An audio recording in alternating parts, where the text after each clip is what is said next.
Ladies and gentlemen, welcome back to Podcast, the movie, the podcast. And here we are, episode number 40. This is a momentous 40? occasion. Yeah, 40. Man. We've been doing this shit for 40 weeks. Well, not all of 40 us. years of podcast. Yeah. All right, One of us fine. hasn't been here I've done it for 40 like episodes, 36 so, weeks. Ruben, who's here on the podcast, hasn't been here for all 40, but man, we're glad he's here for this one. What's up, buddy? It feels like 40. I think this is my last one. I think I'm out after this, guys. Oh man, is your contract Yeah, up? no, yeah. So I gotta, you know, waiter didn't sponsor. we've been me. having this conversation. We've been having this conversation without you, and you know, hey, look, we're inclined to agree with you. So Makes sense. yeah, I think this is Rib, it, dude. guys. This is Yeah, it. Also here with us, Tyler Weiss and up? Austin. What's up? Yeah, so Yo, let's what's just- up? Same old Let's move boys. past that one real quick. So, guys, if you first of all, let me just say up front that if you haven't already, you should go check out the bonus episode that will be on the main feed, featuring myself and Tyler Weiss talking about Zack Snyder's Justice Look, League. I listened to Yes. I listened to the first 32 minutes of y'all's podcast. Just to match the first 32 minutes of the content that I watched of Zack Snyder's okay. Justice League. Was the Yeah. podcast better? I felt like the podcast was better. following it to a T. I think it was going to be a 4-hour There you go. podcast, There you and go. then I just stopped listening. Stretch that shit out, man. Certainly. Actually, it's a little bit shorter than normal since we were just It's only 3.5. fucking around with it. Yeah, that's more like it. That's the theatrical cut of Podcast Movie, the podcast. I want to let you guys know that I have not seen the newest episode of Falcon and Winter Soldier. I have not either. So none of us have seen it yet. I haven't seen WandaVision or Falcon and the Winter Soldier. Damn, dude. Yeah, you need to get in on that. So I guess we don't have to Austin, worry about God spoilers damn it. here. He's like, wait, there's a sequel been- to Age of Ultron? Man, I've just been watching 11/22/63 with Hannah, and that's all I've been watching lately. That shit's great, bro. Yeah. What do you like about it? Are you like a history dude, or He just loves I assassinations. don't know. I think, man, it's great for like what do you call it? Not future histories, but like alternate realities. It's great for like Oh, okay. alternate reality stuff. But I think it's more that I just really like Stephen King. Not quite as much as Tyler likes Stephen King. I think just because he's read more Stephen King than I've read. That's true. But yeah, but I still really, really enjoy it. It's very well acted. It's just really nice. It's only like 7 episodes, maybe 8. Yeah, something But yeah, It's really and good, though.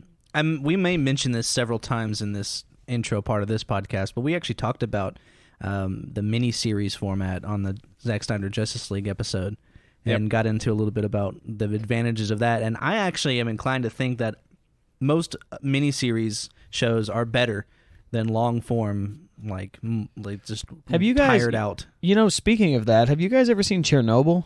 No. Oh yeah. I saw the Wikipedia So, like- page of the disaster. I didn't finish it.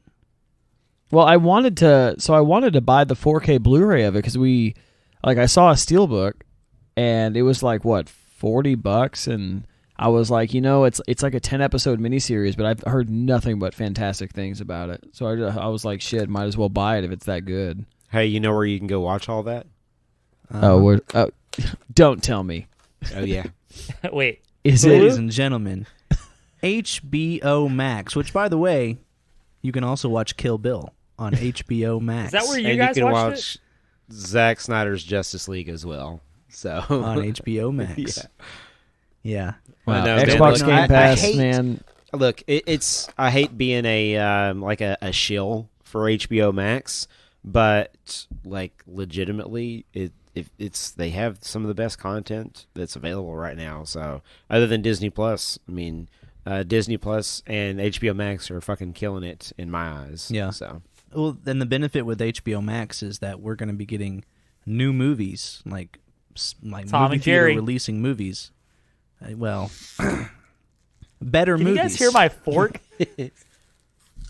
No, we cannot. So That's by I design. think I you're did doing a that on good job. purpose. yeah, good job. Well, while you're handling that, since Austin didn't have too much to talk about. Thank you. Yeah.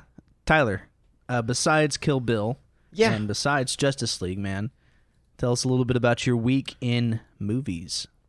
So I'm going to talk a little bit about movies and I'm going to talk a little bit about TV shows.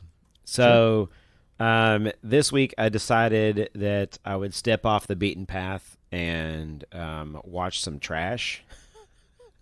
Wait, that's not unusual. Yeah, no. So, have you guys ever seen the Max Payne movie? Yeah. No. Yeah. No. I have. Okay. It's Mark Wahlberg being his Markiest Wahlbergiest. And It's full on Mark Wahlberg. it is full on Mark Wahlberg. And look, it's not a great movie. I'm gonna call it the way that it is. It's just not a great movie. It's not a not fun movie to watch. It has some redeeming qualities to it. But yeah, just not on doesn't make the top of my favorite movies list. I'll put it like that. So I would agree with you. When I watched it, I thought it was mediocre, and I was pretty young. Oh yeah, I played a lot of Max impressionable. Payne, and when I saw the trailer for the movie, I was like, I fucking loved the Max Payne games. Oh my god! oh yeah, I loved especially them Max so Payne much. 3. Max Payne Yeah. 3 is like fucking fantastic. Yeah. Yeah, They're pretty good. You know, they feel a little GTA, like great value GTA-ish, but Whoa, yes, whoa. but like the thing that it created though was this idea of being able to run into a room, dive sideways, shoot everybody as you're spinning around, and I mean you've killed 37 people in the room before you land, and Yeah. that was legitimately my favorite thing about GTA. I mean Max I Payne. mean, excuse me, Max Payne, not GTA. Well, the problem with Yes. me is I played the Matrix game on GameCube. I before know. that, Path of Neo. and know. it was so much better, but also so much worse. I think we talked about that game on this podcast. Yes, we before, have. But, Absolutely. you should everyone go play that game because it's sick. So So you went a little bit into trash. Yeah, trash. Was that a theme that you stuck with throughout the week? No, just decided I was going to share with you my You viewing of only Max watched Payne. Max Payne, and you were like, "That's no, it." no. The other things that I watched were, I watched the new Coming to America movie. Coming number 2, America. Coming to America. Too Fast, Too Furious to America. Yes, Too Fast, Too Furious to America. And look, it's some would call it an unnecessary, remake or sequel or whatever, and then others would A call money it. grab? No, I don't think it was really a money grab. It felt more like an homage to this thing that they created, and it allowed a bunch of people that haven't seen each other and hung out with each other in a very long period of time to be able to get together and make a movie, kind of revisiting the old days of the time whenever you made this movie. It's enjoyable. So kind of like the basis of this podcast is what you're saying. I guess. I mean, so It's the Anchorman 2 of movies. It is correct. It's the Anchorman 2 of Eddie Murphy comedies. Absolutely. So, look, it's not a bad movie. It's kind of a rehash, and it ends in a weird way, but it's fun to watch Eddie Murphy and Arsenio Hall go back and play all these parts, and you get James Earl Jones, and there's just such an incredible cast of characters throughout the entire thing. Fortunately, they were able to get the vast majority of the cast back together for this. And shit, man, it's been so long since I've seen Wesley Snipes in a film, and Wesley Snipes is fucking awesome in this film. And there's a lot of really really fun stuff that's in there, but it is it's kind of a one note movie, if you will. No real surprises whenever you watch it. If you think that you know how the movie ends, yep, you do. So it is. It's no huge surprises there. The other thing that I really wanted to talk about was a TV show that was crafted after a movie that is near and dear to me. The TV show is Clarice. The movie is The Silence of the Lambs. And have you heard anything about the TV show Clarice? It's on, I think it's on CBS. I watch it on Paramount Plus. No. I've seen things like articles and things that mention it, but I haven't really dived into it too much. It didn't seem like something that was blowing up that was like must watch necessarily. It doesn't feel like it's blowing up, or it doesn't really feel like it's must watch, but at the same point in time, I think it does a really good job of showing what it is. And I think it does the person that actually plays Clarice, and you know what? I didn't do any research, so we're gonna find out right here who it actually is. Man, she does a fantastic job. Are we live? She does a fantastic job in the show. I enjoy her, her accent that she has. Rebecca Breeds is her name. I had no idea. And she does a good job. There's some other, recognizable characters in there that if you've watched different TV shows, but it's got Cal Penn in there, from not from Penn and Teller. From Okay. Thanks for the clarification. Yeah. Yeah, dude. So is it like an origin story, or is it nope. like she's it's like a continuance? young, it takes place It's immediately after the experiences in Silence of the Lambs, and Ruben, you should get a napkin, dude. No napkin needed, guys. This is live. I hope it's not picking up, but I'm just dripping cheese off my mustache. He's just all over his beard, all over me, mustache, everything. It's great. Yeah, just cut this part, guys. All right, back. It's really, really, really disturbing to watch. Yeah, and so in the movie, no, but like legitimately, Clarice. I mean, it's a good show. I recommend it. It's been interesting thus far. I think I'm 4 episodes in. I guess it's just going to be like 10 episodes per season. That's kind of what it looks like right now. It doesn't get crazy high ratings or anything like that, but it's a show that kind of got me and got me hooked. So nice. Yeah, that actually, I'm a big Silence fan, so oh yeah. It might be worth just checking out. Where did you say you were watching it on? Paramount Plus. No, listen, we can't just suddenly start throwing out Paramount Plus. I mean, CBS All Access? CBS All Access. That's not a thing. It used to be called CBS All Access. Now it's called Paramount Plus. Just because HBO didn't respond to your email doesn't give you the right to just start throwing out Paramount. Yeah, that's true. We got to stick to our guns here. Yeah, that seems like a good overall kind of collection of things. Yeah. I'll tell you guys a little bit about what I watched because I had a similar trajectory, so to speak.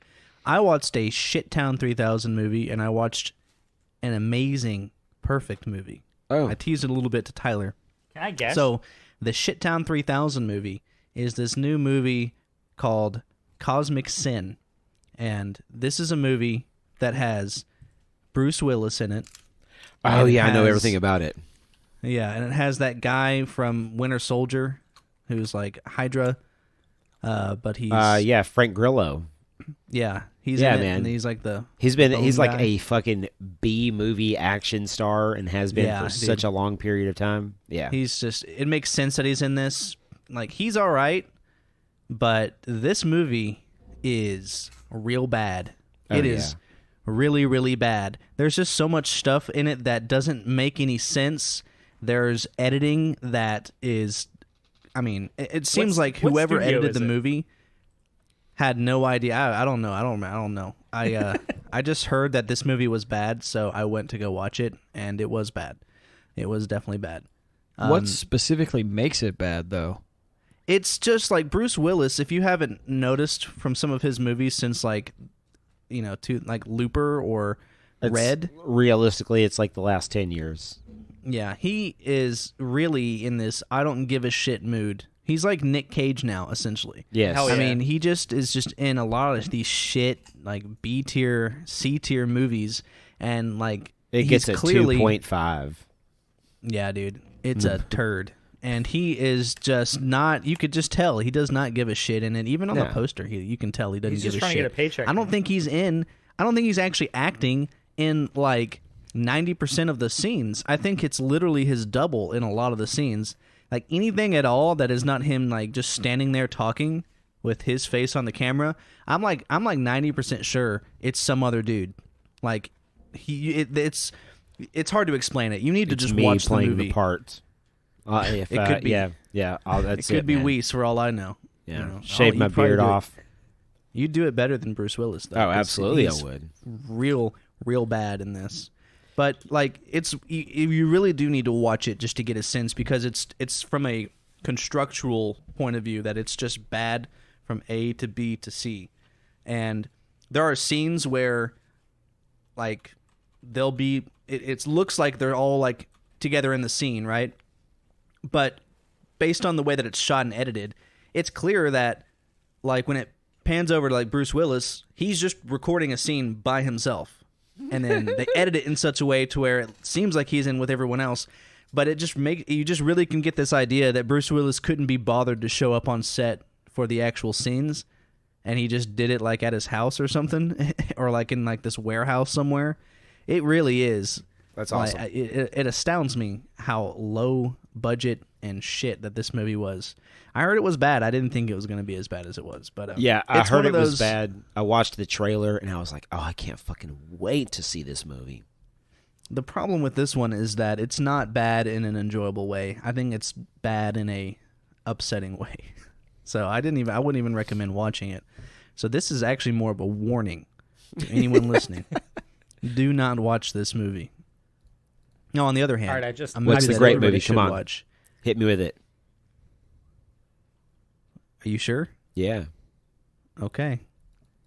Tenacious D. I love it. Oh, yeah. The Pick of Destiny. I love it. Hell yeah. I watched that, man. I've seen that movie, I don't know, 100 times. Have you ever seen the TV probably. show?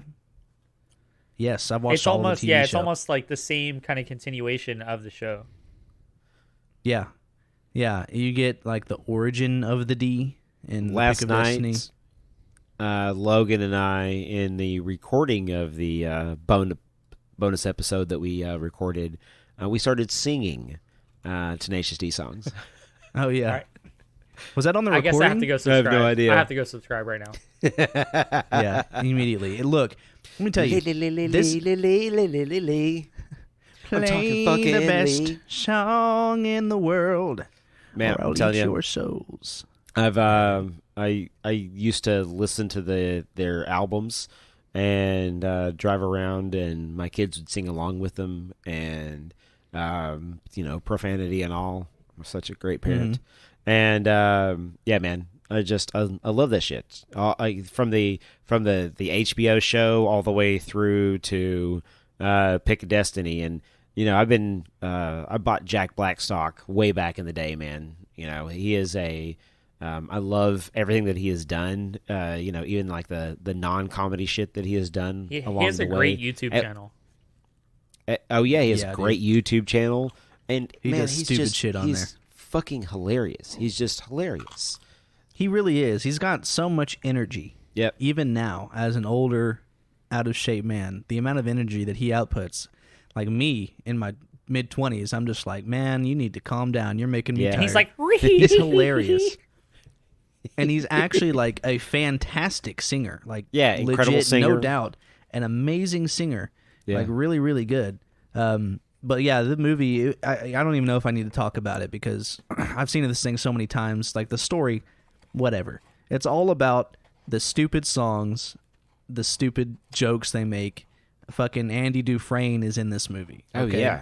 yeah. Andy Dufresne says, "Come over here. I'm going to fucking stab you." All right? If you want to hear Andy Dufresne say that, Yeah. There you you go. watch this movie. There you Because go. that happens. It's really, really good. Have you guys seen that movie? Yeah, bunch of times. yes. I've seen it one time. Yeah. I've also played Brutal Legend, the Jack Black video game. Yeah. Which is basically Yeah. just It's kinda Tenacious hard. D, the video game. It's a surprisingly difficult game. I'm not going to lie to you. When it jumps from the third person action game to the RTS game, that's where it gets tough. Yeah. But yeah, I loved that. It actually made me want to record a cover of a Tenacious D song. So, yeah, be on the lookout for that. There you That's go. happening. There you go. If, when you guys want to get in on that. And that's pretty much all that I watched. I'll just do all the backing vocals. You just call me in, man. Call me in. Yeah, I got you. Yeah, I got I'm right you. here, man. I'm right here. All right, Rubio, I think you're What's up, last man? up here to close us out on a little intro talk. What do you got for us this week? Guys, I kind of went the opposite direction here. My side of things, I've made it a habit to watch movies when I'm laying down, when I'm getting ready for bed. I don't typically watch movies anymore on the couch. I watch movies right at the end of the day, right as I can put the TV timer on a 45-minute sleep, and just, say I watched the movie after I watched 25 minutes and fell asleep. So on my side of things, I watched a bunch of Judd Apatow movies. I've, the past few nights, watched This Is 40, which actually I extended the sleeping. Hey, I'm going to go to sleep in 20 minutes. I extended it like 4 times, and I think I ended up watching almost the entire movie. I'm 31, so This Is 40 just seems very realistic on the trajectory of what I've seen so far. Tyler, I don't know if you could give me some details here, but hits home like a motherfucker. I'm gonna tell you it that already right now. makes more sense to me at being 31 watching a movie about being 40. It's just great. It's a great film. I like Apatow stuff. I like that it's a kind of a sequel to Knocked Up in a sense. It's a good spinoff that they ran with. I then followed it up a few nights later with Funny People. Have you guys seen Funny People? Mm-hmm. Yeah. I'm getting a no from Austin, I bet. Yep. Mm-hmm. So I don't know that I've seen. You know what? I'm gonna look up a list of Judd Apatow movies. You've seen a handful of them without realizing it's Judd Apatow for sure. Yeah. Let's see. Go ahead and pull that up. Judd Apatow. So I watched Funny People, which I think honestly is probably one of his best films. I know that it didn't do too well necessarily, but I think going back and watching it, I think it's a very good satire of just their actual kind of behind the scenes life in a non-funny way. And I think it plays really well in that with the little experience I have as being a wannabe comedian writer in the background of Hollywood. But I think Funny People was a nice take on it. And I like seeing Seth Rogen in this movie. He kind of comes out of being that funny side guy to a point where he almost carries the film. I know it's a Sandler movie, but I feel like he really carries the movie. Yeah, it's about the relationship between those two guys, and how it's kind of supportive, but also kind of fucked up simultaneously, and one is kind of taking advantage of the other, and you got to kind of figure out throughout watching the film like who it is that's taking advantage of the other person, and man, it's and this is the thing that you kind of get with most Apatow movies, which is there's this serious undertone pretty much to all of his films. And it may be buried under a couple layers of dick jokes, but there's some really, really good stuff that's in there. You know how many foods are shaped like dicks? That pops up. Would you even I was going to say there's always this underscoring of either a high budget movie or a serious message to be had, like Pineapple Express. There's some legit action scenes in it's there. a full-blown action movie, dude. It's an action movie. Yeah. When they're sitting there at the table afterwards, in the fucking whatever it is, the Denny's, and Red, you died. or what's his name? Danny's got his ear blown off. Yeah. There's it's just crazy. The whole fucking thing is crazy. It's good. Guy gets ran over by a car by one of my favorites. A Daewoo Lada. That is so underrated though. Is You Don't Mess with the Zohan, man. Zohan. I love that movie. That movie's one of my hard favorites. For me. It's. Oh no, man! It's so fucking good. When's the last time you watched it? It's been probably 10 years. Give it another watch, but go in understanding that it's pretty dumb. And it's so dumb, and probably it is racist too. A little bit, incredibly racist. But it's hilarious. It's hilarious to watch these guys. I like Apatow movies in general, though. I mean, the fact that he ran the whole 2000s was just Judd Apatow. Let's be honest. I mean, just the amount of Talladega Nights and fucking Pineapple Express and Anchorman, and it's all Evan Goldberg and well, Judd it's that Apatow entire crew. Yeah, man. it's that whole little crew of guys. But Seth Rogen, Evan Goldberg, Judd Apatow. I mean, some of the. I mean, shit. We even got one of them to be a superhero. Yeah, and it's fun that every one of those guys, the 40-year-old virgin crew, every one of those guys would be guys that, you know, I would love just to be able to. They seem like they would be super fun just to be able to hang out with. They don't feel like movie stars. They feel like dudes that you know, and that's just what kind of makes that whole thing so fucking spectacular. Is that the dudes that you know are, you know, they're getting theirs. They're I mean, like Seth Rogen right now. Seth Rogen is like is a major producer, and like he and his writing partner are, you know, like heavy hitters in Hollywood right now, and it's really, really cool to be able to see. Yeah, I mean, they came out. I mean, they did Preacher, you know, not long ago, which I think was a great television take.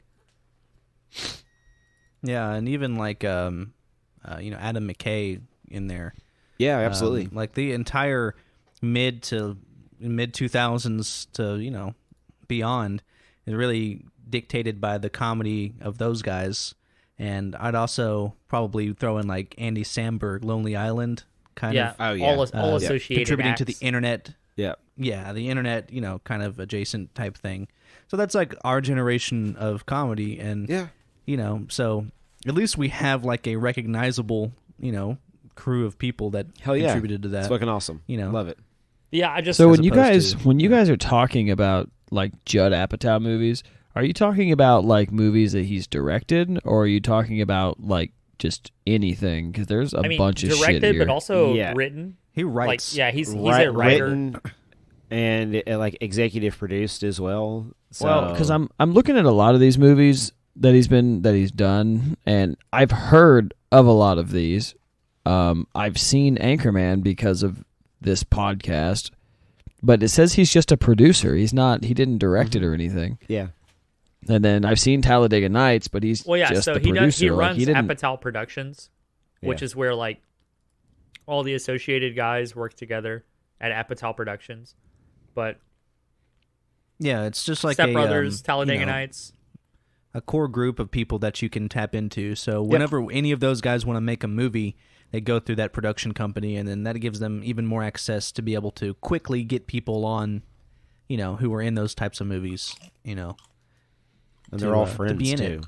Yeah, and they all just probably just smoking all the Seth Rogen's weed that he's a major businessman. Fucking houseplant, man. Shout out Houseplant. Christ. Hey, Seth Rogen, what's up, dude? Free promo. We're just letting you know. Great product. Never tried it. If you want us to, we'll sponsor it. Just letting you know. I'd be willing to do an entirely sponsored episode of the show where we do like a little, you know, a little test maybe. So if that's something that Seth's interested in, you know, hey, look, podcastmoviepodcast@gmail.com. But I mean, other than that, guys, I mean, we're getting into the movie or what? Absolutely. I think it's about that time, gentlemen. I think it's about that time. So is it the movie or is it the movies? Wait, you guys watch? It's technically the movies that are one movie. Oh. Yes. Well, I think what Tyler is going to explain in his introduction is that this was initially meant to be a single movie that was eventually not. So, Tyler, did you want to kick us off with the usual history lesson? Yeah, man. So if you want to like kind of like look at this in the time frame of you know, when old QT. Oh, by the way, today is Quentin Tarantino's birthday when we're recording this. So happy birthday! Happy fucking birthday, happy man. birthday, Quentin! Hell yeah, man! Totally planned by us. We months ago we saw this coming. Accidental, and it just fell right into this position. So, man, you know, we're starting to get into the part of the Quentin Tarantino library that I really enjoy. But God damn it, man, Reservoir Dogs and Pulp Fiction are those. That's your first two fucking show cards in your hand. So you follow that up with Jackie Brown, and then at some point in time, you decide that you want to be able to make an action movie. And, you know, Quentin Tarantino has a problem I'd say not unlike the director that we covered in our bonus episode, Mr. Zack Snyder. He has a problem in that whenever he makes a movie, he likes the content that he makes. So for him to be able to cut out part of the movie, cut out part of the script that he has honed and crafted into this masterpiece that you know, can be released you know, in whole. Whenever you're reading a Quentin Tarantino manuscript, and you're comparing it to what you actually see on the screen, you're getting a very well crafted, very well put together manuscript with everything, not just the dialogue included, but also like the camera direction. And I mean, just every beat, every take that's in the entire thing is built directly into his manuscript. And for him to be able to take something that he worked his ass off on, in creating, and, over the course of, he worked on this movie for almost 4 years. And, to be able to come up with a Hollywood length film is just, I mean, it's outside of this idea that Quentin Tarantino wants to be able to propagate about the way Hollywood makes films. And so you have this thing. I mean, he could have released it as a single film, as a 4-hour film. I mean, what do we have on there? What's the runtime of Volume 1? Volume 1, we're looking at an hour. They're 51. about 2 hours each. Volume 2 is comes out 2 to be hours pretty much 17. 4 hours. Yeah, so you're just over 4 hours of film that you get to watch, and it's because of his love of the movies, of just cinema in general. And man, if you want to talk about like an homage to the things that created Quentin Tarantino as a human being living on this earth, I mean, you whenever you go through Reservoir Dogs and Pulp Fiction, you kind of get an idea of like the crime and heist shit and everything like that. And then whenever you see Jackie Brown, just the character makeup and the blaxploitation, and then just this whole type of film, the whole Pam Grier thing is a very specific type of movie. And then whenever he decides he's going to make an action movie, the action movie that he decides that he's going to make is going to be this crazy fucking kung fu Japanese samurai swinging Sergio Leone, Akira Kurosawa copied films. And look, man, of the entire Quentin Tarantino library, there has, when Kill Bill came out and you realize that, oh shit, this is the first half of the Quentin Tarantino, this story that he's telling. So, and you have to be able to watch them a complete year apart. You see Kill Bill Volume 1 comes out in 2003, and you watch it in theaters, and you're like, holy fucking shit, I'm only halfway through this film. And then whenever you see Quentin, the Kill Bill Volume 2 come out in 2004, and you get to see the end of the complete saga. I mean, it is, we spent a lot of time talking about director's cuts, and I'm certain that they could have made a cut of this film that was 2 hours and 15, 2.5 hours long. Yeah. Would you have been satisfied with a movie of Kill Bill that's 2.5 hours long? There's supposedly a cut that he has called The Bloody Affair, like the whole Bloody Affair. That is an original cut of the first two. They were screening it a few years ago. But what happened to that? I don't know if that's on a special edition DVD or what, but there is a cut that he has that has even an extended anime section as well. Yeah. Oh, I love that. Yeah, I need to get my hands on that because it's so weird how we had so much parody between the Justice League thing and what we're going to talk about on this episode. Absolutely. I mean, because it wasn't even planned, but it just it kind of just fell into that. Yeah. We go from talking went about into detail about the benefits of being able to have something be cohesive. And, actually, I think if before Zack Snyder's Justice League and before we had that conversation, I probably would have landed on, I think it was good that they split it up into 2 movies, but I'm actually thinking now that I would really enjoy, and it's not like I can't just play them back to back like we did this week, but that's what I did anyway. That's what I did. But, couple times. There's something to be said about an entire experience that feels epic. Whenever you get to these different stopping points, like there are like ups and downs in the story. That's that's how storytelling is done. And very clearly, you could have done that with Zack Snyder's Justice League as well, even with the 4 hours. But something interesting that happens is you get these chaptered sections in both of the movies. They go there. Here's a part here, and this one's, and they've got this title, and they all had that in Zack Snyder's Justice League. They had little quotes that they would use, and then you'd hear them used in the scenes later on. And yeah, a little bit of spoiler, I guess, but it's not really that much of a spoiler. Not a spoiler. For Justice League. Correct. Just go watch the movie. Just go get it done. And yeah, so I actually think now I would prefer to have that. What did you call it? The bloody affair. Yeah, Yeah, I the believe, whole I bloody believe, version. Let me look it up real quick. But Yeah, there's that a would be something release I that would he be super did interested to watch. that he never released in the U.S., but they released it at the Cannes Film Festival as the original release. Con. I knew Is Tyler was it gonna not do that. Cane's? Con. Cane's Chicken. Oh damn, dude. Yep. That's what you're thinking. That's of. what I'm thinking. That's- of. Yeah, That's it's, what it it's was. 4 hours. Raising it's 4 hours Cane's and 7 Chicken minutes Film long. Festival. That is correct. That's right. It actually has a higher In score Baton than Rouge, Louisiana. Yeah, it has a higher score than both Kill Bill 1 and 2. is that cut available? Are you finding that? Are you finding that info? Well, I pulled it up on IMDb. It has an 8.8 out of 10, and crazy. it's 4 hours and 7 minutes long. That sounds about It right. must be available then if it's on IMDb. It has to right? be because there's like 6,200 reviews. It's out there, dude. It's on the internet somewhere. Looks like I'm watching Kill Bill again because I'm definitely wanting to watch that. But I mean, I recall I recall rumors long ago that they were doing Kill Bill 3, and that there was even talks about him like partnering with some company about doing a Kill Bill anime. Like Kill Bill was a big deal, and even today you find it that It's probably his biggest mainstream success. yeah, I Maybe would say until so. Inglourious It's definitely a Basterds or pop something. culture like blockbuster. You know, I Yeah. even find references to it today in modern games where you have the black and yellow outfit.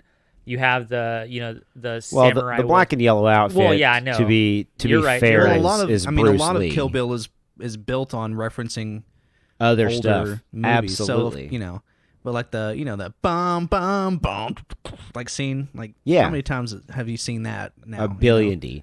But that look, that comes from that comes from the 70s. So there's so much of this film that is it's it's the thing that Quentin Tarantino does, where he takes the things that he grew up watching and grew up experiencing and then just repipelines them into his film, and it allows him to it's his way of being able to tell a story.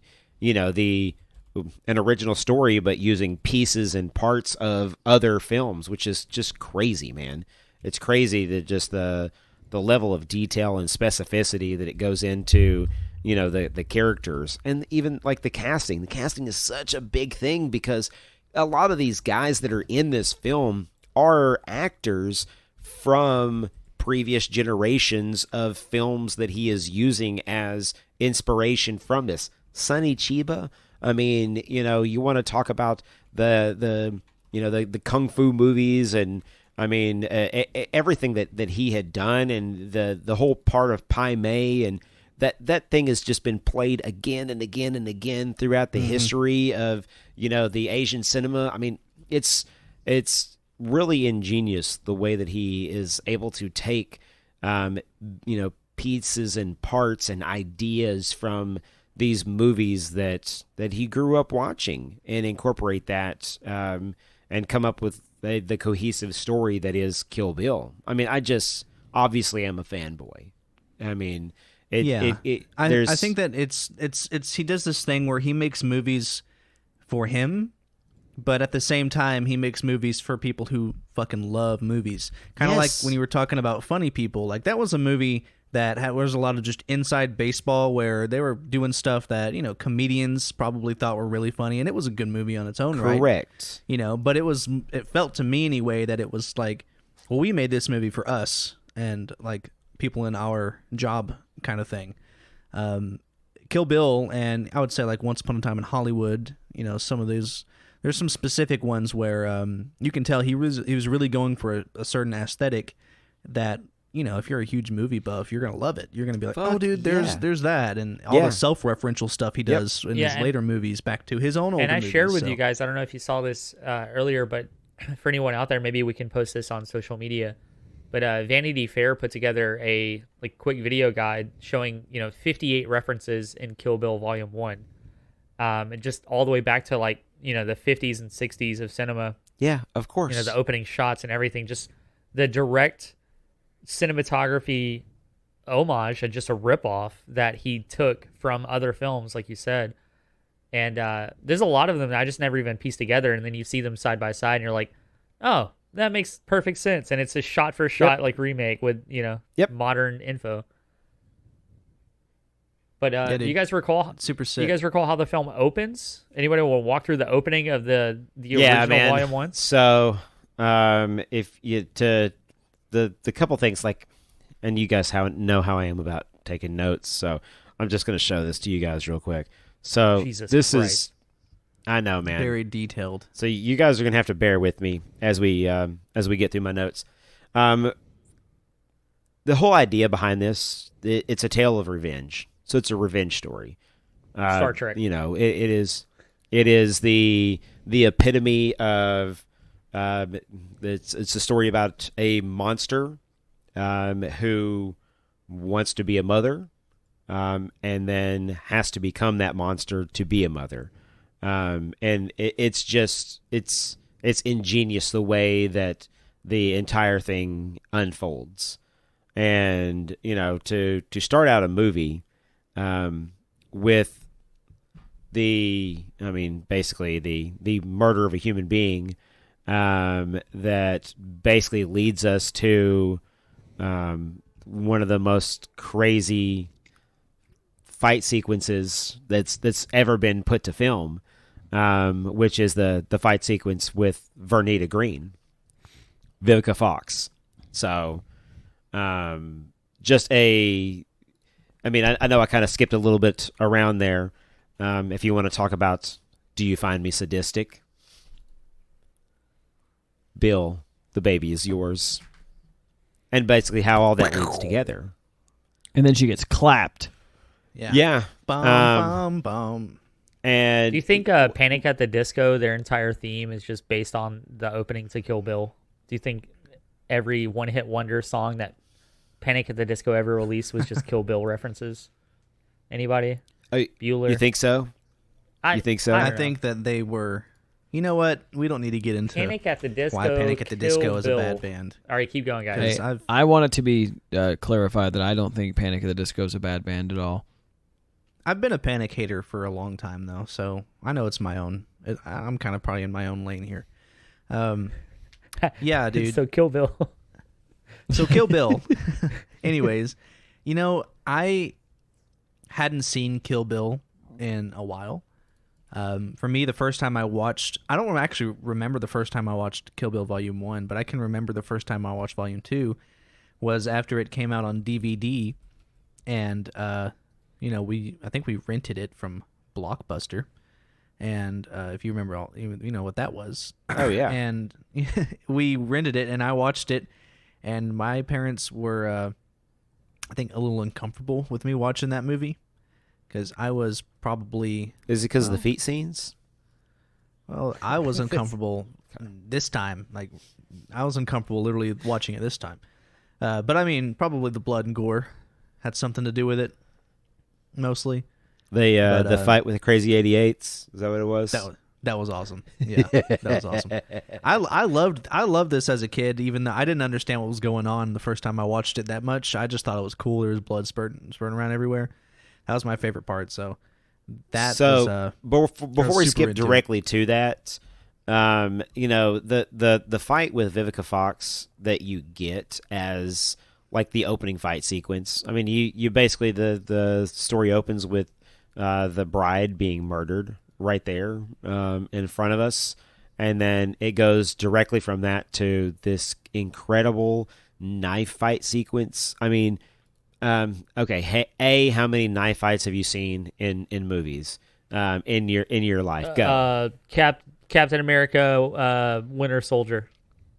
John Wick. What was the question? Knife fights. Yeah, I've seen a lot. Austin's not paying attention. Knife fights in movies. Oh, I was trying to figure out where I could watch The Bloody Affair, and apparently you can't watch it anywhere. Yeah, it was. I've been looking it up for the past 15 US. minutes. Never released yet. Yeah, it never released. I'll find it. I'll find it. It's out there. Some fan well, put it if together. you guys find it, I'll give it a watch. But like legitimately, as far as knife fight sequences, it's incredible. It really is John incredible. Wick. I know John Wick. The John Wick the 3, choreography I think is what it was. That's actually in this fight sequence is truly amazing. Everything that had to go together with them throwing each other all over the place. And guys, if you're one of those people that is anti, knife and sword whipping around sounds while you're watching a movie, then you're not going to like this film. I'm just going to go ahead and let you know now. I was going to comment on that because, if you're not aware of what Kill Bill already is, and even if you are, like, it takes you a second to establish yourself that, oh, yeah, this is going to be like that kind of movie. Goddamn right it is. But then once you do, then you just start smiling because it's so hilarious and awesome to look at, too, at the same time. Like, to me, it's comical in the way that it's done because it's clearly paying homage to, those movies of the past. Of course. But it's legitimately choreographed. Like, it actually looks cool to me. I'm going to stand by. It looks ridiculous that at the same time. Kill Bill is just a really great live action anime, and I think that the rise of Western culture acceptance of anime in the mainstream really plays a part when it comes to the release of Kill Bill Volume 1 and Volume 2. And I think, yes, there was an underground subculture of anime fans in the 90s in the US, but I think Kill Bill brought like Japanese anime culture to the mainstream. And I'm probably completely wrong, but that's just my take on it. Well, I don't think that you're completely wrong because I understand the take that you're trying to make, which is there are so many themes that are throughout this film that are very much the anime themes that you would get. And guys, look, I'm not the biggest anime fan that's out there, but at the same point in time, I watched enough with my kids and stuff like that growing up that it allows me to be able to kind of get a little bit of insight into that world. And I mean, there is a sequence that's actually in the film, the introduction to Orin Ishii, that allows us to be able to get this incredible anime sequence where, Orin Ishii basically just gets to see the murder of, he gets to see the murder of her father and then gets to experience the murder of her mother while laying under the bed, and the payback that she gets on the people that ended up, visiting that tragedy upon her family is incredible. I don't know if you guys have seen like Cowboy Bebop either, but like the art style of that looked a lot like Cowboy Bebop to me when I was watching incredible. I love the whole, cut like cut somebody with a knife or cut somebody with the sword. The whole like blood spraying all over the room, and it's just gigantic fount of blood. And then you want to talk about like a common theme throughout the entire rest of the film. I mean, it's it right there, man. If you feel like you want to back up a little bit because of the amount of blood spraying around the room, man, oh man, it's coming, man. It's coming. It's definitely. I mean, he's known for doing some gory stuff in his other movies, but the difference here is because I'm not a huge like gore guy. It kind of grosses me out, and I get it. Like, I should be able to get. I know. Okay, but it just makes me uncomfortable. I don't know why. I have this weird I don't even know where it comes from. But I'm not a huge like that's why I'm not a huge fan of like the Saw movies. Because that's all that is. But the way it's done in this movie, it's so stylized. Yes. And like I think it's awesome when you combine that with like a freaking samurai sword. Oh hell yeah, dude. Yeah, I want to see like that when she cut that dude's head off. It was literally just bleeding like for like 3 minutes. Yeah. Grand Theft Auto Vice City. Orin Ishii. Yeah. Yeah, dude. It was awesome. She runs down to the edge of the table. I have a new appreciation, I think, for Kill Bill. I've mentioned it before. Kill Bill was never like one of my top 4 Tarantino movies. Yeah. But I think because what you mentioned earlier about, the influence of anime and Western culture and society and things like that, I was not a huge anime person growing up. Here and there I watched a couple things, but it was never my aesthetic that I got into. But as I've gotten older, I've gotten a better appreciation for some of that stuff. I'm not a regular watcher of anime by any means, but I have a better respect and understanding of it, and I think that that influenced the way that I enjoyed the movie this time around. Like I enjoyed Kill Bill more this week than I think I ever have watching it.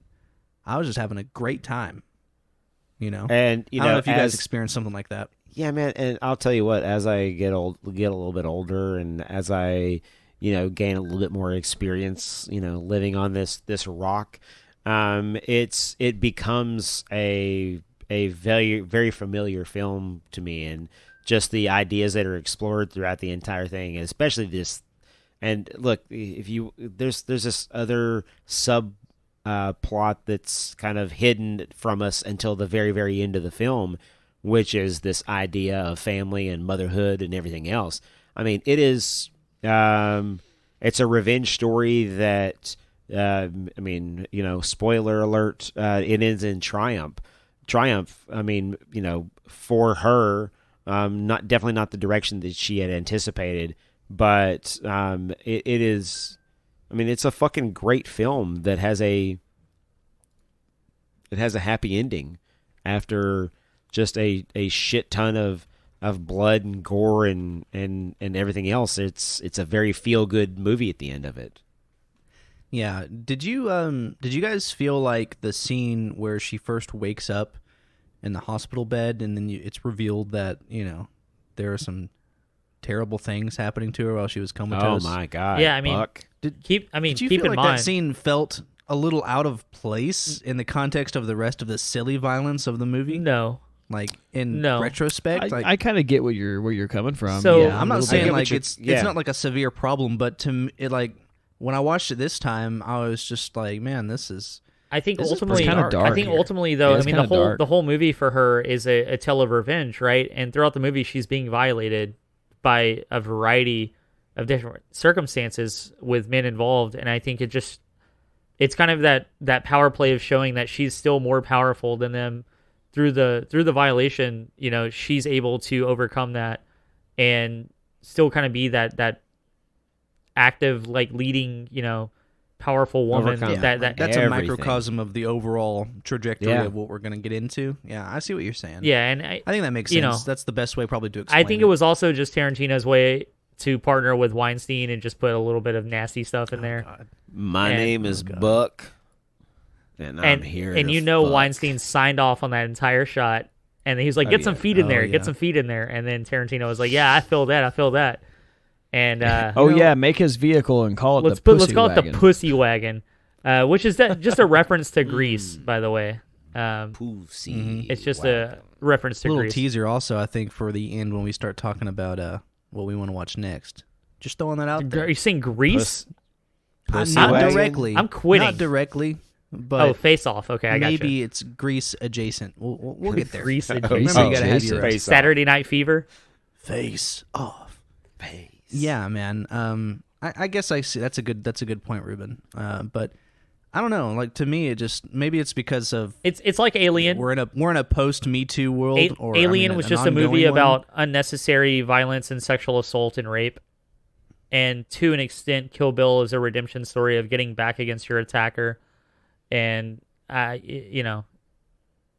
if you want to read into it or not, I just think She it's... did fuck Buck up pretty bad. Yeah, I mean, Oh my God, anyone that fucked him crossed up. her. Yeah, cut his Yeah. fucking Achilles tendon. Oh, Yeah. Jesus Christ. Every time I see that scene and she's got that, and she just...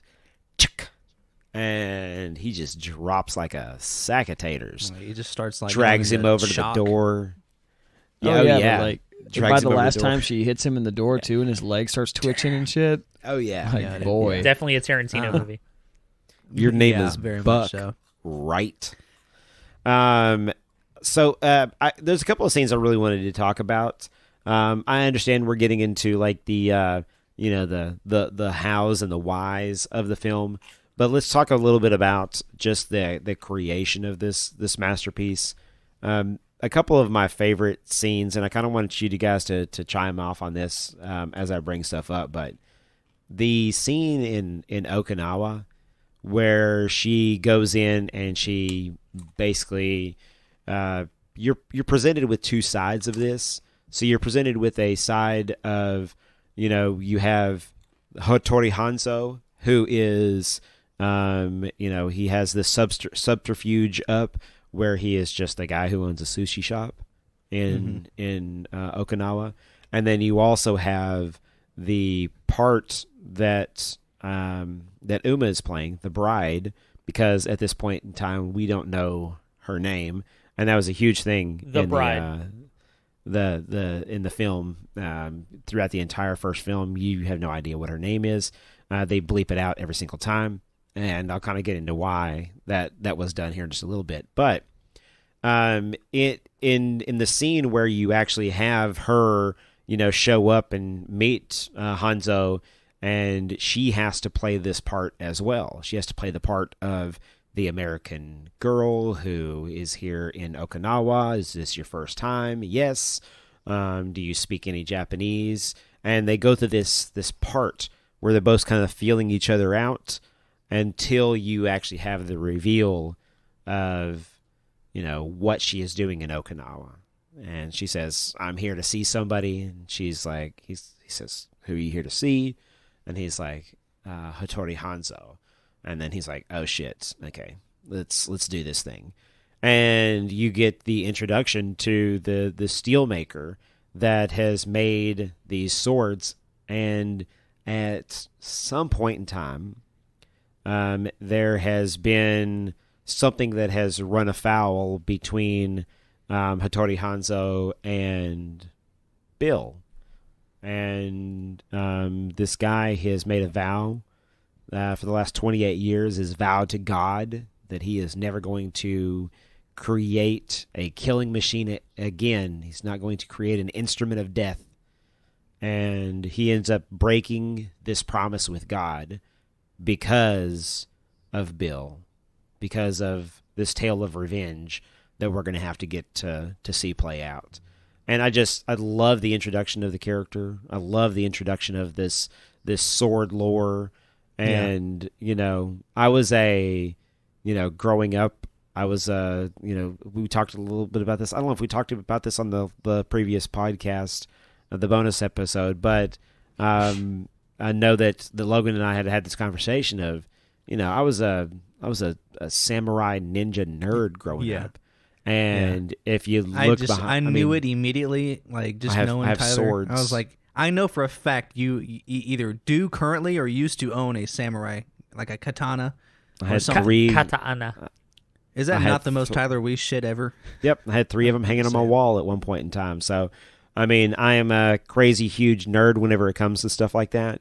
And so, it's not that I grew up watching Akira Kurosawa films, but at the same point in time, I've seen I shouldn't say all of the Akira Kurosawa films and, Sergio Leone films. And so, for me, I had a background coming into this thing. And, I understand the importance of a good samurai sword and what that actually means to, the one who wields it. And, it's the reverence at which they treat this idea behind the Hattori Hanzo sword, and so much so that we get to see it play out later on when Bud is asked by L to if you could compare this how do those two Hattori Hanzo swords compare to each other, and he says something to the effect of you can make a comparison between a Hattori Hanzo sword and any other sword manufactured by anybody else in the world. Meaning that you cannot compare the two because they are both works of art. And each one is a masterpiece in its own right, and it's priceless. And, what we find out that is, it's not really priceless if you take it to a pawn shop in El Paso. They give you $250 for it. So, there's so much that is around the sword lore and the way that the sword is used throughout the entire film and the importance that plays, not just in the old samurai movies. And shit, man, for most of the kids that I knew growing up, we all wanted to be ninjas and we all wanted to be the kung fu guy. Yeah, dude. You know how many times I dressed up as a ninja for Halloween? You know how many games I bought just because it had a freaking samurai dude on it? Oh, yeah. You guys ever play Bushido Blade? Yeah. Yeah. Oh, yeah. You remember that last boss who would just teleport behind you? It's Nothing bullshit. personal, You kid. just basically had to swing at him until like the game would just decide, okay, you win. You spent 30 minutes doing this. You win now. I grew up on that game, man. And games like it. Absolutely. Big fan. So yeah, dude, that scene is my favorite scene in the first movie. I think. Yeah, it's one of my favorite scenes in the in the entire film. There's two scenes that there's a bunch of scenes that I love, but there's two of them that really stand out for me, and that is the one that always gets me from the first film. And look, I love the action sequences. Fucking love the action sequences. The Crazy 88's action sequence is just phenomenal. It's next level. And do what now? It's next level. Like, It's with fucking the amount of people next involved level. in that. Absolutely. And yeah, the choreography and just everything that's involved in that entire, the play out of everything, the fight with Gogo, and even after the fight with Gogo, and then she's like, oh shit, here we go, we're going to go mano a mano, and then the rest of the Crazy 88s show up, and you get this incredible fight sequence that takes place where there's just limbs being chopped off and blood spraying in all directions and eyes being plucked out and hatchets being thrown and sunk into people's heads and just all kinds of craziness and madness, and I just love it so much. Let's love it so much. Yeah, dude. Now, I want to get, as I like to do, I want to get Austin's specific take on the Kill Bill movies. And I just want to get him his own time here to tell me a little bit about why this is his favorite or not his favorite Tarantino movie. Hey, man, I'm glad you asked. So, I don't hate Kill Bill. I like both Kill Bill movies. They're not my favorite Quentin Tarantino movies, but they're both pretty good. And honestly, if I had to choose a Kill Bill movie that I've seen, I'm not a Kill Bill, I'm sorry, Quentin Tarantino movie that I've seen that I don't really care for, it's probably Jackie Brown. But that's neither here nor there. But I was telling Tyler today at work Listen to this hot take. I was telling Tyler today at work that I'm not a big fan of like samurai stuff, like samurai movies, like the whole like swords and like this. I'm not super into that. Like I'll watch it and I'll tell you it's a good movie, but it's not really like something I'm super into.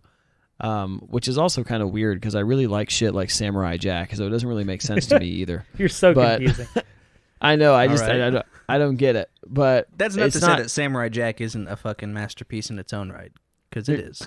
Correct. I feel the same way. But I really like Kill Bill. I was telling Tyler that I like the second one I think more than I like the first one, and I think I like the second one more.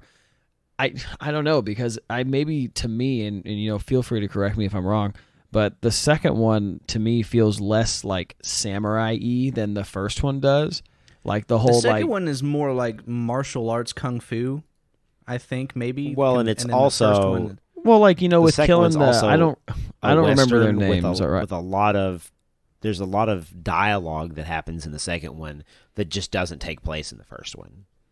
Yeah. I think you're right when it comes to like Western too, because I think it's Bud that his name. Like he lives in that trailer, and it's like in the middle of a desert. He represents like the spaghetti Western aspect of the movie in a big way. And I mean, I'm not gonna lie, I'm kind of a sucker for some pretty good Westerns. That's not Tombstone. Dude, my like God. the music that kept playing, like I straight up at one point was like, I'm about to get on Red Dead, and someone's probably gonna look at me funny and head out to New Austin and go fuck up some shit out in Armadillo. Absolutely. Yeah. Oh yeah, dude. I don't know why. Just the second one strikes a chord with me. I like that one a lot. I mean, but in terms of the first one, the Crazy 88 scene, I think it's great. I think the choreography is great. I like how Quentin Tarantino goes way above and beyond on any blood, guts, and gore in any of his films that he does. Like the prime example is when they cut the girl's hand off, or I'm sorry, her arm off, or they cut the guy's head off, and the blood literally just shoots for like way longer than it ever should in real life. Of course, like way longer. But I love that it does that because it's so like dumb. After like they're doing their stare down, you just see that bitch over there in the corner rolling around still. I know. I was paying attention to her the whole time because I couldn't remember if she died in that movie or not. Like I kept like when I was watching it last night, I couldn't remember. But I was doing the same thing. I was watching her the whole time. And I just want to like I just want to ask, like, what was it in the early 2000s with katanas and cutting heads off? Because Well, I'll tell you, it's Lucy Liu. that's it. Oh, That's it. I don't have a argument. No, man, I'm in. I'm a fan. Yeah, Because even I am also a fan. even in Rockstar's 2002 Vice City, you could get the katana and cut people's heads off, and then blood would squirt out of their necks. yeah. And this is a year before Kill Bill came out, so like, I'm not understanding, was it in the game and then Kill Bill did it, or was there a trailer for Kill Bill and the game did it, or was it just a Universal Society's acceptance of let's cut people's But heads guess off what with happens if you katanas, cut people's heads off? Yeah. and blood just squirts? Okay. Only one way to find out. So I don't have a problem with it. I mean, makes sense to me. You know, man, as far so as I this know, is that's what would a happen. here's a fun little factoid. During the making of that sequence, during the editing of that sequence, whenever they would, ship that over to the MPAA and like be like, hey, check out this part, and the MPAA is like, yeah, man, you can't do that, and he's like, all right, how about this? So there's one part where we pluck this dude's eyeball out. So what we're gonna do? Don't they? Aren't there two different from- scenes where she does that? Yeah, there's two The different different scenes. movies. One is in the Crazy 88s, and then the other one is what she ends up doing to L Driver. But whenever she plucks the dude's eye out, it goes from color to black and white. Yeah. And the MPAA was like, yeah, that's fine. It's great. It's so great. I love it. Yeah. And they were like, yeah, whatever amount of completely excessive violence that you show here, yeah, we're totally on board. Yeah, because you don't see red blood, so you're Yeah. good. You Yeah, know it's- what? it's And fine. Not only MPA that, but it's good that they said that because that makes that scene so much cooler. Hey, know? and for anybody who is kind of wondering where I stand on the MPAA, I mean, look, if any of you MPAA guys are listening, I mean, I know you are, understand Jeff. It's a job, but at the same point in time, man, you guys are a fucking joke. It's not them though. We know it's I the know. politicians that are I like, get it. well, we don't want our kids Sure. to become The murderers. idea of the MPAA though is fucking stupid. So we Well, have a sincerely. group of people that decide how many fucks you can put in a film before you give it an R rating. Man, It's so arbitrary. Like you You guys are all of it is ridiculous. so arbitrary. It doesn't make yeah, any sense. come on, man. If you can have one fuck, then how is that any better than having 300 fucks? You can show a penis, but it must be flaccid. Dude, if I don't watch a movie with a rock hard dick in the next year, I have no faith in Hollywood. All right. I'm tired of seeing We need nipples. those back, man. I'm tired of We seeing need those female back. nipples, dude. I just want a rock hard, just action hero just breaking through a wall. Hey, man, you keep out there, you wish hard enough, for long enough, you rub it just right. I'm certain they'll make you one. So There you go. All right, well, guys, do we want to? I know we've kind of bounced back and forth between the two movies, but I feel like we've spent a little bit more time on the first one. Do you guys want to do a little bit more into kind of the second half of this story and kind of ultimately? before we get there, there's one. It's at the very end of the Kill Bill Volume 1. It is the very end fight between the bride and Oren Ishii. And the way that it's shot, man, you want to talk about framing and just beautiful cinematography and how to be able to film a movie and how to be able to edit a movie. I mean, there's one point during the fight sequence when they take all of the, I mean, there is no soundtrack. It's quiet. That's playing, and there's the snow falling, and then it's the bamboo. They call that I think it's a deer pump. Shit, I don't know. Anyway, and you can hear the bamboo click, and it's the filling up with the water, and then just that becomes the centerpiece, and then the fight becomes the sequence that is taking place in the background, and just masterful cinematography, masterful, and the way everything plays out, the beauty of it, the contrast of the blood against the snow, and just it's beautiful. It's a beautiful sequence. It's an incredibly beautiful scene. It's really well done. Very well done. Very well Very done. cinematic. And look, it's one of many that you get throughout the entire film.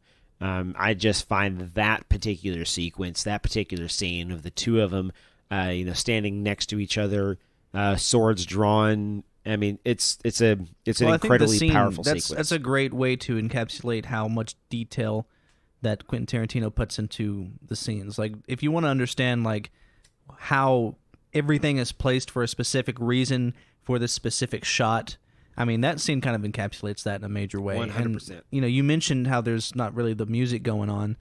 And, man, I really wish that people would take advantage of that more, Being able to drop the soundtrack is a very, very, in my opinion, a very dramatic thing that can happen and add weight to the scene. Yep. Like, obviously, things like No Country for Old Men, I was talking to my brother about that movie because he just watched it. He was like, man, that movie, he's like, that's a good ass movie. He was like, because he hadn't seen it before, and he was telling me like maybe we should take a look at that movie, and I was like, oh, I'm sure we will at some point because it's really good, and we need to do some Coen Brothers stuff.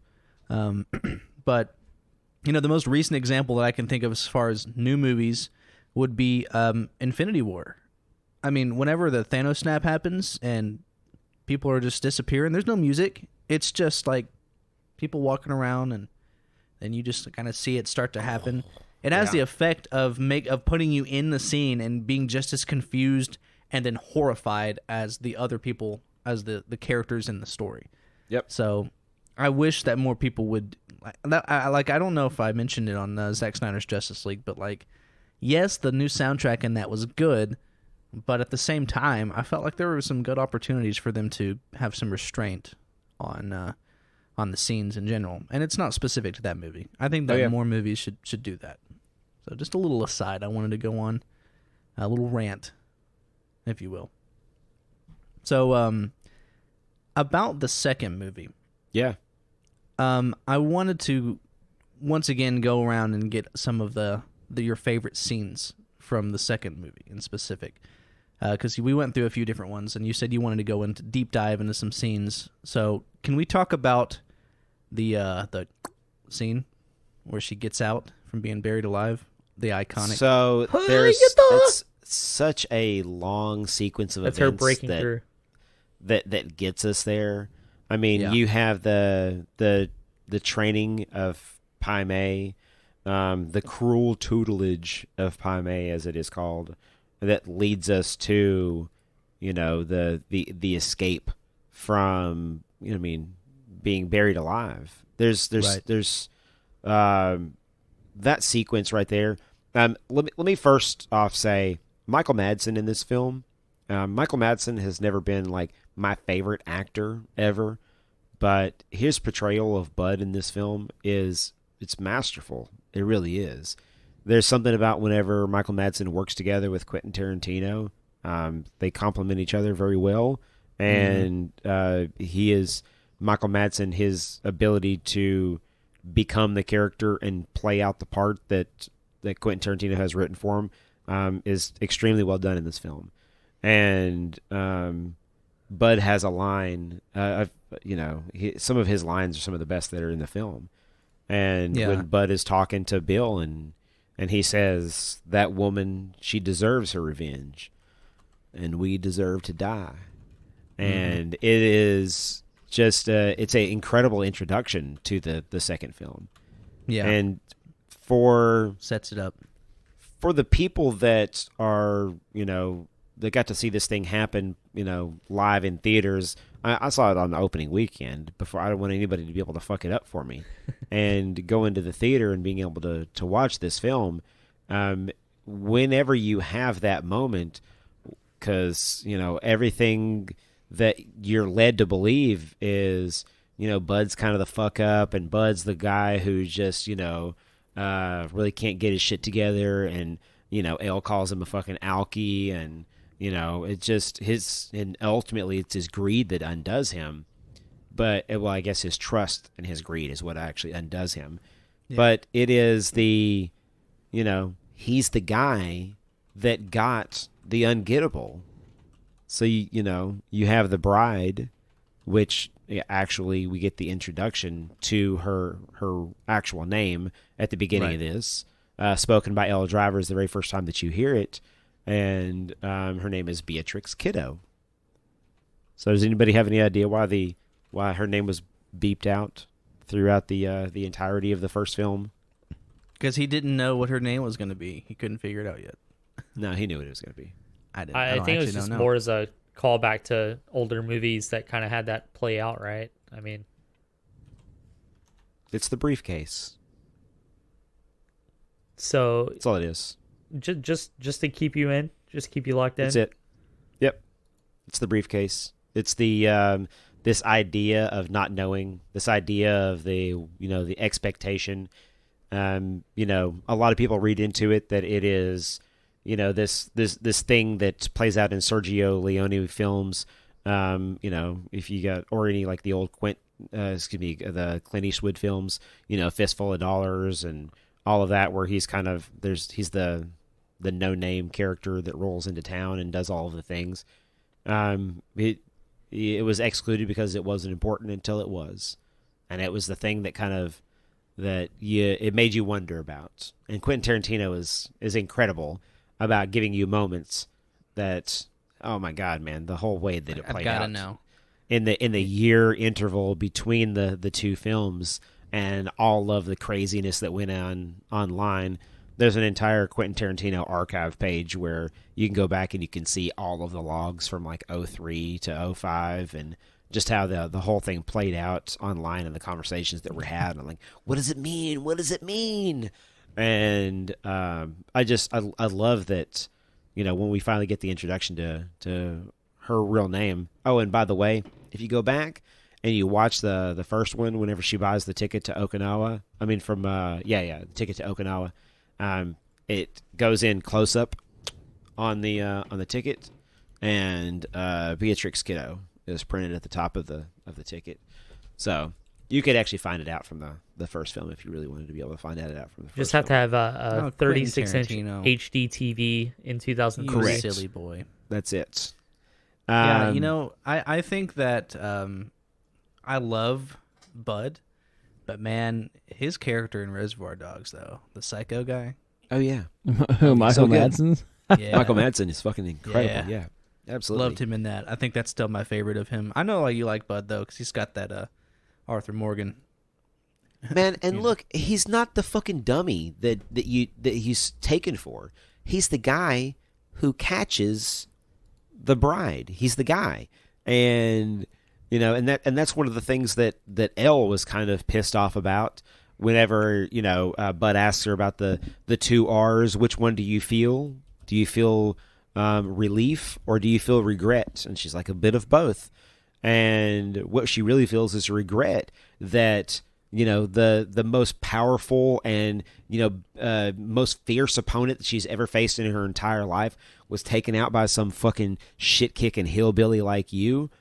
And we learned through the teaching, the cruel tutelage of Pai Mei, this 2-inch punch. And this 2-inch punch that he had that allowed him to be able to punch entirely through a piece of wood that, and man, you want to talk about somebody who completely fucked up their hands for the making of film. Oh man, there's a part whenever she hits the board and it just splits the skin on her knuckles, and you can see it like peel back, and like I don't know if that was like it seemed pretty fucking real to me. It looked very painful. Very painful. It looked Incredibly like painful. She was crying a little bit. Like, yes, for real though, not like for realsies. Yeah, and like, damn, I need the director's cut. I need to know.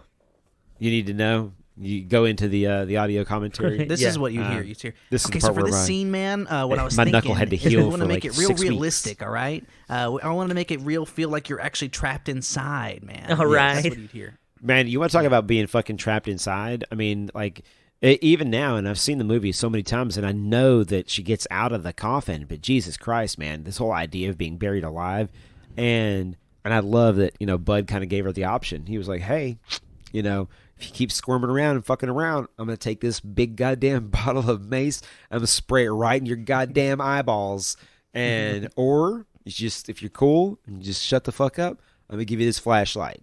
Those are your two choices.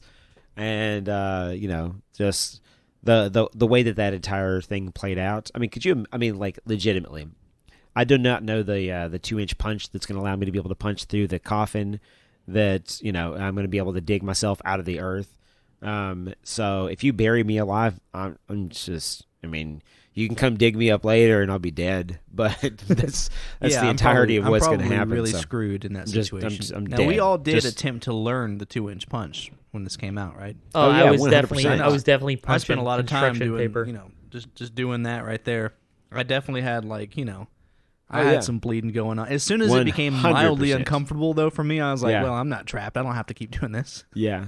And when we finally cover aliens and we get to the thing where they do the thing where they stab the knife between the people's fingers, And he's like, ask me how many times I stabbed myself in the fingers playing that stupid fucking game. Anyway, go ahead. Punching dude, doing Red the Dead? 2-inch punch. Wait, can we point out real quick? I don't know if you guys mentioned this earlier, but just Rufus at the beginning of Volume 2 just shows up. Samuel L. Jackson's just out there, Oh yeah. Yeah. just playing the old keys. Yeah. Yeah. Again, I want You to. gotta, he's got to be there somewhere. I want to He flash dies back along with to- everybody else. I want to flash back to Pulp Fiction and just let you know I think he's the same character from Pulp Fiction, and this is a sequel that takes place, and his character has become a nomad, and he's living under a different identity, and he just happens to be working alongside the Deadly Viper squad. And There you Certainly go. Seems like a Jules type thing, I would say. I think it was him. You make up a good point, but I He need doesn't more. really. It's a perfect point. Can you just have some fun? Okay, you don't Oh have to yeah, be I'm right sorry. about everything. Oh man, Tyler. that's right. Yeah, man, of course. Yeah, man. It's a good idea, Ruben. I like it. See? So we find out that yes, she can do the 2-inch punch and then punch her way out through this being buried alive. Incredible sequence going from the training all the way through, and then there is a brief mention of a technique that was named by Quentin Tarantino himself, and it is nothing more than the incredible mouthful that is the 5-point palm exploding heart technique. So Say it again. the 5-point palm exploding heart technique. It's perfect. So yeah, it's great. And which go ahead and put a bookmark in that one because you're going to need to pull that one back out later on. It is something that Pai Mei actually never taught to Bill, and Bill was one of Pai Mei's students. And what we come to find out later on is, Pai Mei really enjoyed having Beatrix Kiddo as one of his his tutelage. And he obviously had problems with some of the other people that Bill brought to him, the last of which being L. Driver.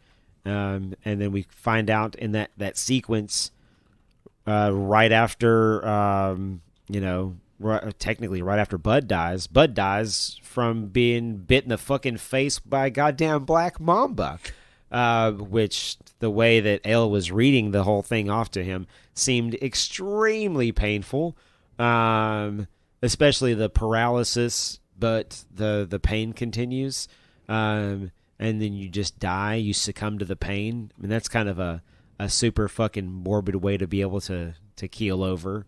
There's and like I said, the following sequence to that is the showdown between L. Driver and Beatrix Kiddo. And it's just incredible. I mean, it's an incredible fight sequence in such a small, confined space that, use that as an extension to the previous scene that you just had.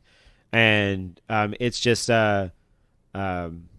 it's super, super fun to be able to watch. Ending in the second eye-plucking sequence of the entire film, which is incredibly brutal. It's gross, dude. You know what, though? I'll tell you what to me, the most gross part of that entire sequence was whenever Beatrix grabs the can of like spit from his chew, and he's been fucking spitting in the can, and she takes that and she fucking slings that across her face, and like part of it gets in her mouth, and oh my god, fuck that. Just, I'd rather lose my eye. I'd rather lose my eye. I'd rather lose my other eye than have to have that shit happen to me. That's just it's just entirely too gross. Entirely too gross. So. Well, let me ask you guys as we approach our usual time here.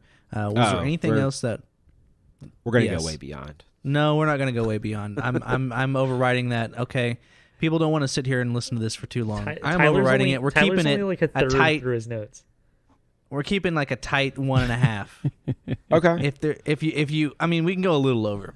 So the last part, the last two parts, I will say that I want to talk about. First is the actor Michael Parks. If you don't know who Michael Parks is, he has a long and storied, incredible filmography. Michael Parks played the part of Earl McGraw in the very beginning of Kill Bill Volume 1. He is also, that's actually a reprisal of the character Earl McGraw that he plays at the beginning of From Dusk Till Dawn, which we are led to believe actually takes place after this film, because, you know, to be able to exist inside the Quentin Tarantino universe, you kind of have to follow this timeline construction. Yep, that's the sheriff. Okay. And then Michael Parks also plays a second role in the film, and I'm not even sure that you guys are aware of this. He also plays the part of Esteban Vejejo. Yes, where he's smoking the cigarette, and he is the Spanish guy that owns that has the brothel, and then he ends up telling Beatrix Kiddo where Bill is. Oh, okay. That is the exact same actor that plays Earl McGraw in the first film. I did not know that. Man, and he is a incredibly powerful actor in damn near anything that I've ever seen him in. But he became known for not just working with Quentin Tarantino. He ends up being in the Planet Terror film. Like I said, he's in From Dusk Till Dawn. But he became known for his Kevin Smith work as well. And he is in a film called Red State, which is one of Kevin Smith's. It's definitely not his funniest film that he's ever made. It is more of a social satire. It really is. And Michael Parks plays the head of this fundamentalist group, and it is. Yeah, he's a fucking badass, man. Is it just like a running joke that he plays Earl McGraw? It's like he just is that guy. Just shows up. He's that guy. That's awesome. He's fucking awesome. I mean, he passed away in May of 2017. So like I said, I mean, you know, he made it to 77. If you go look at his filmography, he has 143 credits to his name. Yeah, I'm scrolling right now. Go check him out. You'll love him in damn near anything that you see him in. He's been in a ton of stuff. Yeah, he's been in a ton of stuff. The other thing that I wanted to talk about is, real quick, there's the sequence at the very, very end of the film where it's basically you get to the face-off between Bill and Beatrix. Yeah, we got and there's a scene in there that is my favorite scene from the second half of the movie, the second film, and it is the dialogue sequence that takes place between Beatrix and Bill, in which they basically break out the rules of engagement as they both see them, and they're making a plan for the evening on how they're going to try to kill each other, and then something extraordinary happens where he shoots her in the leg with what he calls a truth serum, a serum that doesn't allow her to be able to lie to him.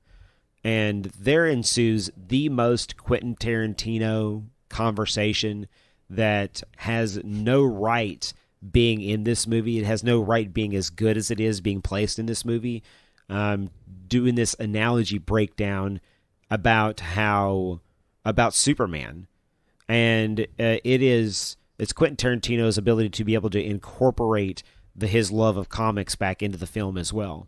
So he does this whole commentary about Superman and how Superman is the actual person, and that Superman's alter ego is Clark Kent, as opposed to Batman, who has to walk through life being Bruce Wayne, and his alter ego is this character that he has created, which is Batman. Right. But in this commentary, I mean, it is basically, he's making the comparison to, basically what Beatrix Kiddo tried to do, which is to leave that life, to leave the life of being a killer, to leave the life of being a monster, and then try to be something other than a monster. But that is not who she actually is. She loves it's the same type of thing. You see it in all kinds of movies where it's like, well, you can never really leave this life. You'll always be this type of thing. And, I was thinking about this when we were talking about some of the references and callbacks and things like that. In other movies, in lesser made, lesser written movies, lesser acted movies, that would come off as like lazy and uninspired. And, like you're just ripping other stuff off and you're just pulling it, anything you can and just throwing it all in the thing. So, excuse me, I'm trying to not burp on the mic because I'm drinking a beer, so it's starting to hit me back. But, essentially, with the way that Quentin Tarantino is able to weave all of this stuff together, it doesn't play like this, cheap, like, hey, let's throw this out there because they'll like it just to get like a cheap applause type thing. I think that's what really solidifies his skill, is that he's able to do these things, and they're subtle enough in many instances to where a lot of people wouldn't even notice it. But at the same time, the people who are fans, like I mentioned before, it's going to be a little treat for him. So I think that he makes movies for movie lovers, which of which he's included. And yeah, that last scene with the bride and Bill is top incredible. To bottom good. And then you get you get the 5-point knuckle sandwich, whatever. you get to have the 5-point knuckle sandwich. The 5-point palm exploding heart technique. Just incredibly well played out, and you get to see this tale of revenge come to an end, and you get to see basically the monster go off and try to live a life where it allows her to be the mother, the nurturer, not the destroyer. And then it took her having to destroy everybody to get to the point where she gets to play the exact opposite of that. It's a very happy ending, like I said, to a tale filled with just some of the most gratuitous violence ever put to film. I love it. I love it so beautiful. much. It's beautiful. It's so inspiring. Well, gentlemen, as we have established only once before, we are meant to bring to this end of the show a recommendation that we put forth on the table, and then we vote and discuss which one of the recommendations is going to come out on top. Do you all have a movie that you wish to cover next? Yes. I mean, sure. I'm ready to come out swinging. All right, I'm going to say Austin go first because you seem the least prepared, so give me what you got. Absolutely. So I'm going to clap back with what I said last week with Terminator 1.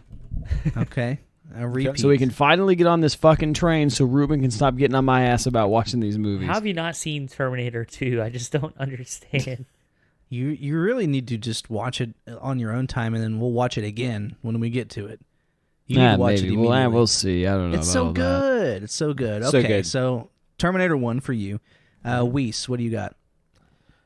So my movie suggestion, like I had this idea in my head like all week long on how I was going to go with this, and I was actually going to go in a completely different direction than what I've decided.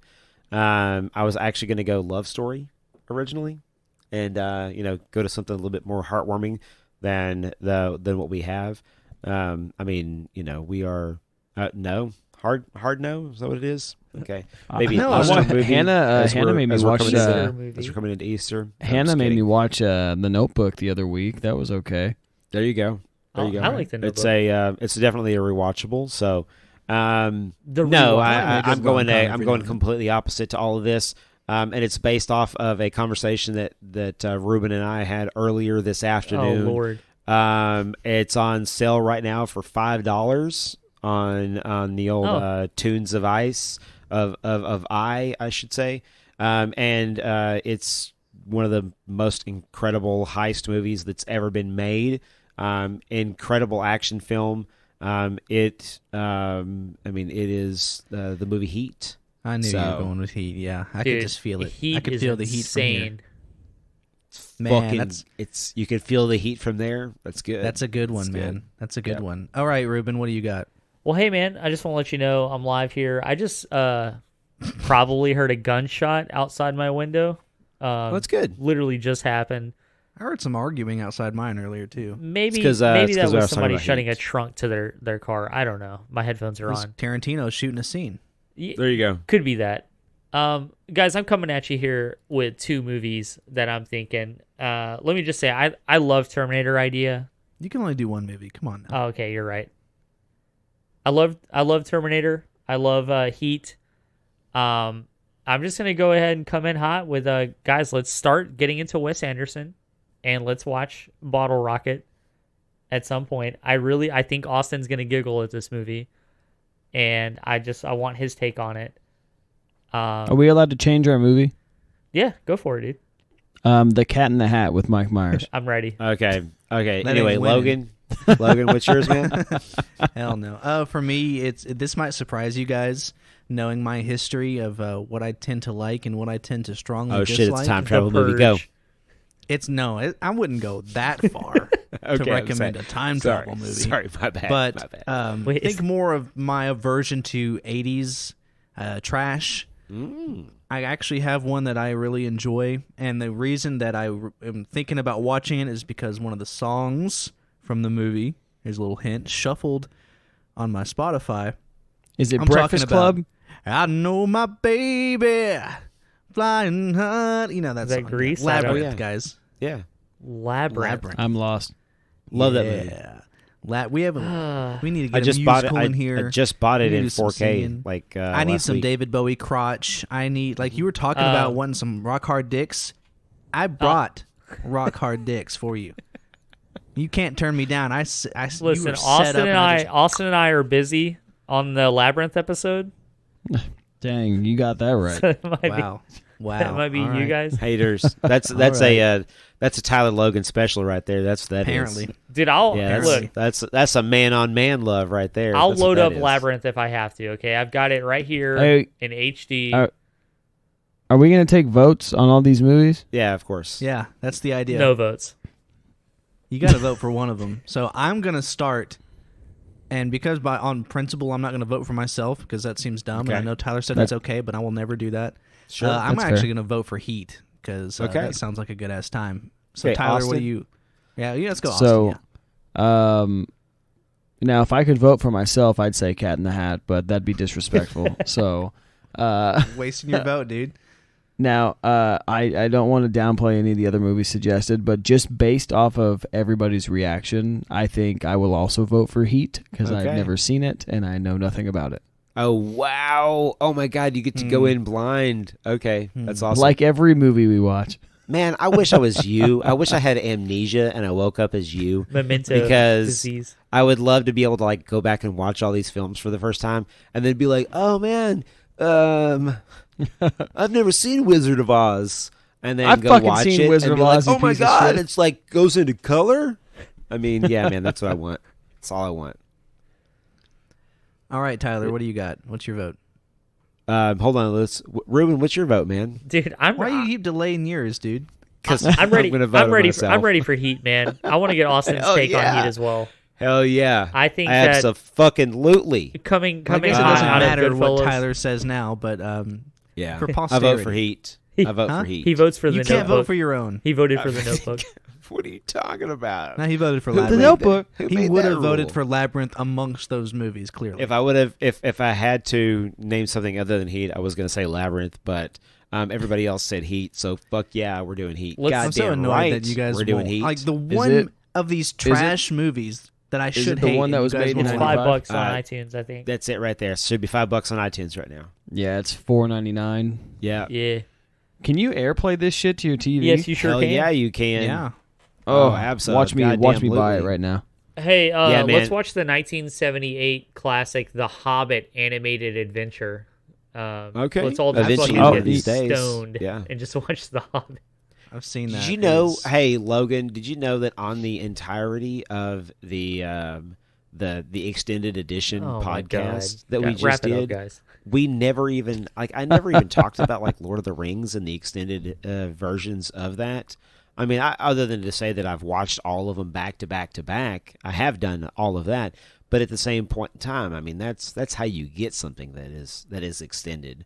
I mean, it's just it's great. You were talking about extra fucking content. Jesus Christ, you should watch Oh, you're talking Lord of the about on the Rings Justice extended. League where we're Yes. talking about those types of things? Absolutely. You know, I think it's actually okay you didn't because I think eventually we've got to get some Lord of the Rings up in here. oh you my know? God, yeah. We've got to. You So. think, I've if only you guys seen the think I'm first one, bad man. on That'd be- fucking, if you guys think I'm bad on Quentin Tarantino podcasts, just let me loose on goddamn Lord of the Rings. just- Oh, I know he's never seen Lord of the Rings. Let me make mean, sure I have it's- my cot and Have pillow. you seen Star Wars? Yeah, I've seen all of Star Wars. Okay. I've just seen the first. I've seen the what was it? Fellowship of the Ring.